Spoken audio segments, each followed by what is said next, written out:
Hi there, Flat Cup Chef here, and today I'm going to show you how to make double ginger biscuits. They're called double ginger because we've got both fresh ginger and grated powdered ginger in there as well. So what have we got in terms of ingredients?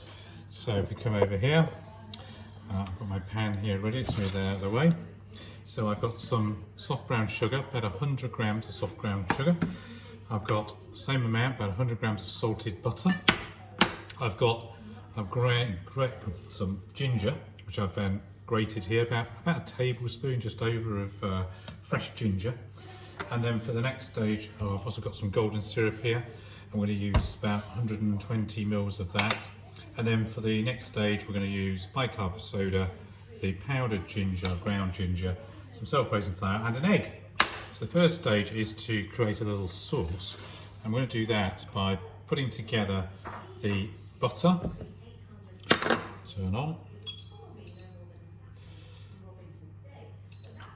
the ginger, and these just to get that out,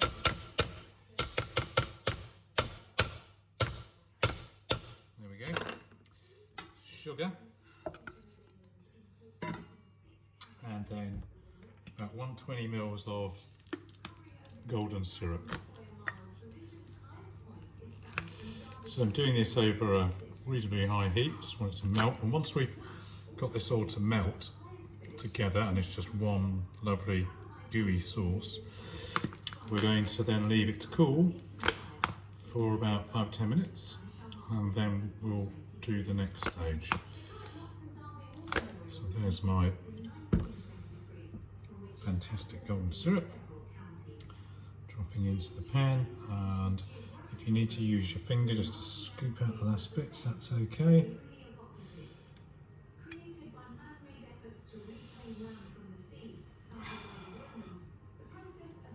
Quick look at that. Oh, delicious. Now I'll get a spoon.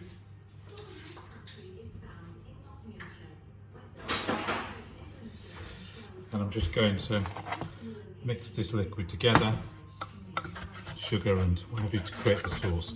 It won't take very long, 3 or 4 minutes it will be done. And then we'll take it off and let it cool, and then I'll be back and we'll look at how to do the next stage. Okay, so it's now cooled and I've now got my other ingredients. So I've got 250 grams of self-raising flour. Just sift this through, get it nice and fine. There we go. That's that one. I've then got some bicarbonate of soda. I'm just going to use a teaspoon of bicarbonate of soda. And then I've got some ground ginger. And I'm going to use about 1.5 tablespoons, maybe a little bit more, of ground ginger. So we'll mix these dry ingredients up in a bowl. Then I have a small egg yolk, so separated the yolk and the whites.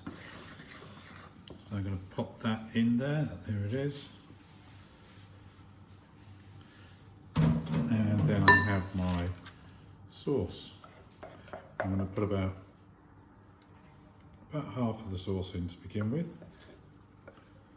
There we go. I'm going to use my spoon initially to mix it together so we form a dough. There we go, it's starting to come together. That's the next lot.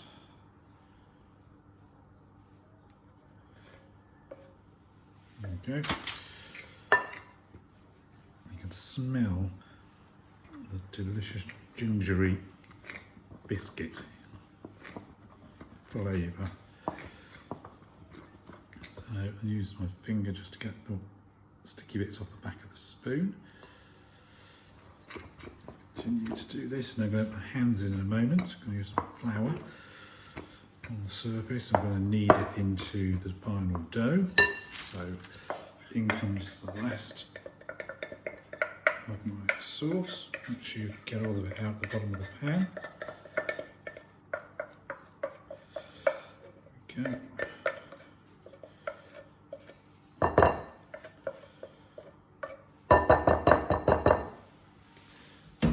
Go.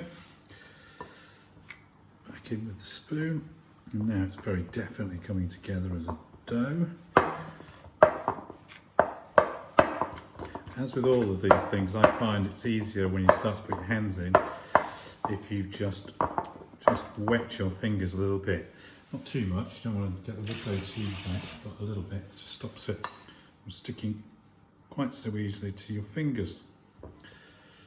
Okay, let's get off the spoon. Now it's in with the fingers. I use one hand initially, get one hand clean. Let's do other things like get the flour out. So basically I'm working this around the bowl to make sure I pick up all the dry bits that are in the bottom. And if you, the tighter you squeeze it, you squeeze the sticky centerpiece out, and that means that will then pick up spare bits of flour, flying dough. So we're almost there. So I'm now going to sprinkle some flour on the surface. There we go. Put that there. Spread it out a little bit. Get on my fingers. Out comes the dough now. I'm going to work it a little bit more with my hands. There's bits off it into my finger and thumb. Don't overwork this, just knead it for 30-40 seconds will be enough just to make sure it's all properly mixed together. Move a bit out of the way. There we go. Plonk it down, and I'm actually going to take a knife. I'm going to chop this in half. Use this one, roll it in the flour a little bit.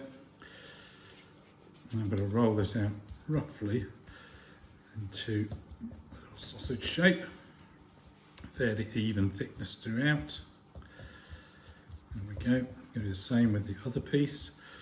So roll it over the flour so it doesn't stick too much to your hands. Then roll it out into the sausage shape that we want. There we go.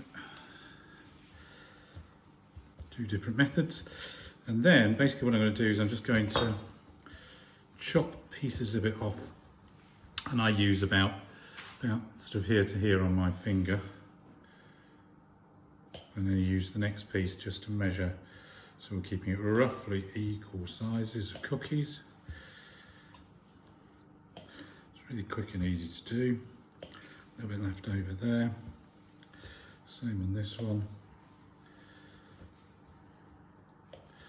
So we're going to end up with around about 10 or 12 evenly sized biscuits. So those two there, bring those two together.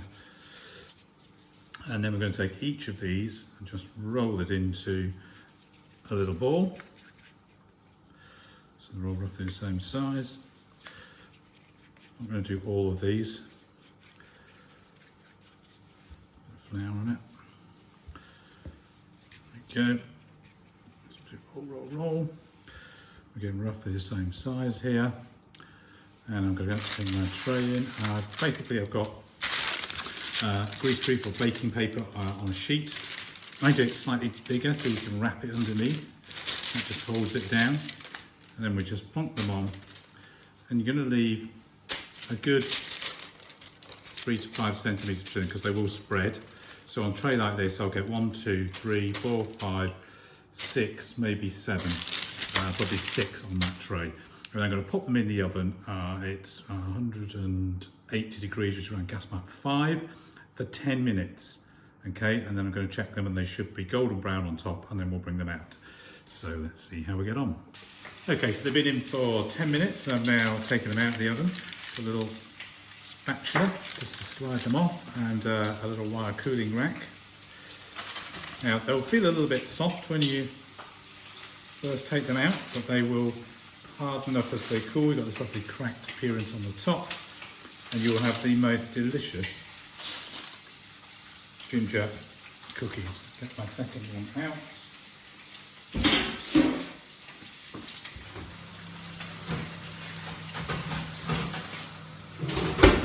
Here we are, second tray. Once they've cooled, they're fantastic for dunking in tea or coffee, or just by themselves.